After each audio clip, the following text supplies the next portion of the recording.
কিরে দোস্ত? আরে দোস্ত তুই আমার বলিসস? হ্যাঁ দোস্ত। আরে দোস্ত কেমন আছস? ভালো দোস্ত।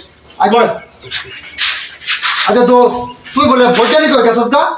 কি কস তুই জানোস না? আমার মতো অশিক্ষিত বৈজ্ঞানিককে সারা বাংলাদেশ জানে, মাকে তুই জানোস না? তুই কোন দেশে থাকস তুই? ও আমি তো জানি না। আচ্ছা তুই দুইজন বৈজ্ঞানিক হয়েছস, যে তোর একটা প্রশ্ন করে তুই উত্তর দিতে পারবে? প্রশ্ন করবে? আচ্ছা উত্তর না জানি তোর দক্ষিণ দে দেন। কি কস? উত্তর না দিলে দক্ষিণ দিবে? হ্যাঁ বল বই আগে লাগা। আচ্ছা দোস্ত তোর প্রশ্নটা করি হলো, বাংলাদেশের জাতীয় ফলের নাম কি? প্রশ্ন করলে বেটা এইটা একটা সব এটা হতাম না। কি করতে ক বাংলাদেশ জাতীয় ফলটা? বাংলাদেশ জাতীয় বলে না টাউটের মাথা। ডোনাল্ড ট্রাম্পের মাথা?